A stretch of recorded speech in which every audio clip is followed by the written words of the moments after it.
In a significant escalation of the ongoing Israel-Iran conflict that began June 13th, the United States conducted airstrikes on 3 Iranian nuclear facilities, Fordo, Isfahan, and Natanz, thus directly entering the war alongside Israel. The operation employed U.S. stealth bombers, 30,000 lb, 13,600 kilograms, bunker buster bombs, GBU-57, and Tomahawk missiles launched from submarines.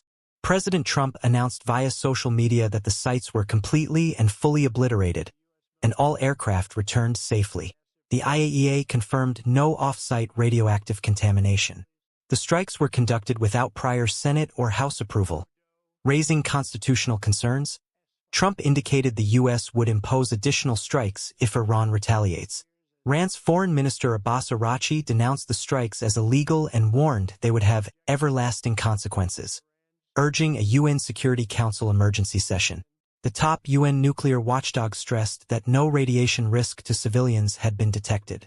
Iran pledged to continue its nuclear program and hinted at retaliatory options, and Houthi rebels threatened to relaunch attacks on U.S. assets in the Red Sea. Israeli Prime Minister Netanyahu praised the U.S. strike, calling it a defining moment. Iran retaliated with missile barrages aimed at Israel. Some were intercepted over Jerusalem, indicating heightened regional danger.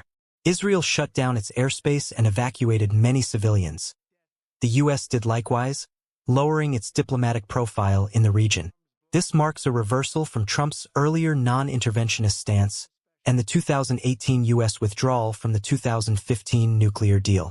On June 20th, Iran's Foreign Minister Abbas Araghchi met with his European counterparts from Germany, France, and the UK in Geneva, the first in-person talks since the conflict erupted.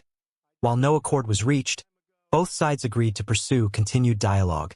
The Europeans, unlike the U.S., advocate full uranium enrichment suspension as a condition for further diplomacy, and they emphasize that military measures alone cannot resolve nuclear disputes. France, Germany, the UK, and the EU warned Iran that failure to cooperate with inspections could trigger renewed sanctions.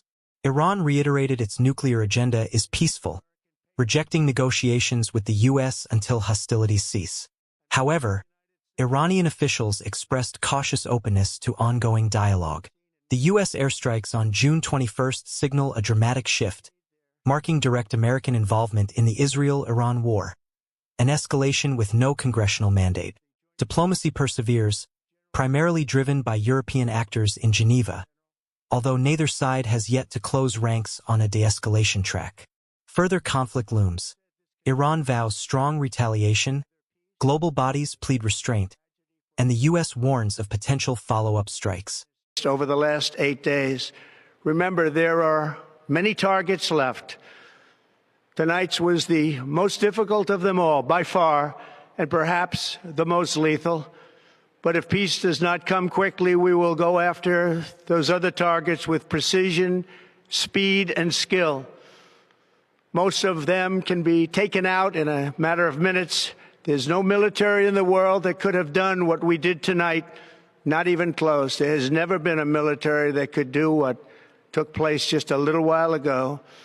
Tomorrow, General Kane, Secretary of Defense, Pete Hegseth will have a press conference at 8 a.m. at the Pentagon.